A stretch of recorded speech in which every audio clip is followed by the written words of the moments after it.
Bienvenidos a Ifa Stories, donde la sabiduría ancestral se une con la narración moderna. Adéntrate en el mundo sagrado de Ifa, el sistema espiritual yoruba, donde cada historia encierra el poder de la adivinación, el destino y un profundo conocimiento cultural. Acompáñanos mientras desvelamos los misterios de los orishas, las fuerzas divinas que guían nuestro camino, Orunmila, los irunmoles y muchos más. Cada historia es un puente entre el pasado y el presente, tejiendo lecciones atemporales que inspiran, iluminan y transforman. Abraza la sabiduría, honra la tradición y embárcate con nosotros en el corazón de Ifa. Suscríbete ahora y deja que las historias te guíen. Para explorar historias yoruba completas, enseñanzas de Ifa y sabiduría ancestral, visita nuestro sitio web www.ifastories.com. Da un paso en el camino sagrado para acceder a más recursos e información. Ewe pierde rumbo, Pataquín.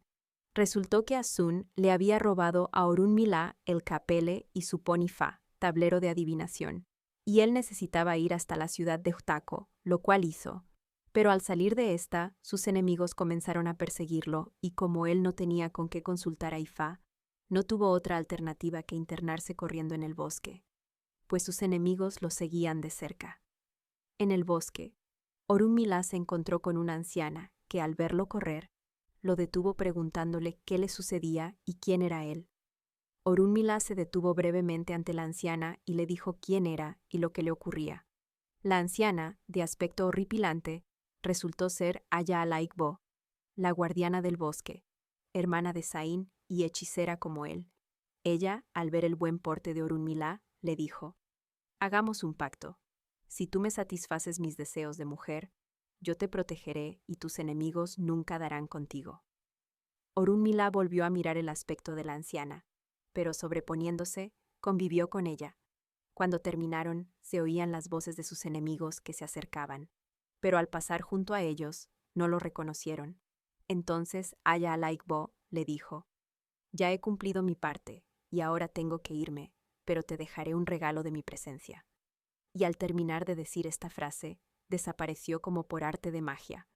Entonces Orunmila notó que en el lugar que a su lado había ocupado aquella anciana, había nacido una mata sedosa y rara, y cortando un gajo de la misma, la llamó Asiri Aya Alaikbo, el que pierde rumbo. Desde entonces, este Ewe, planta sagrada, sirvió a Orunmila y a los Awos, sacerdotes de Ifa, para despistar a sus enemigos.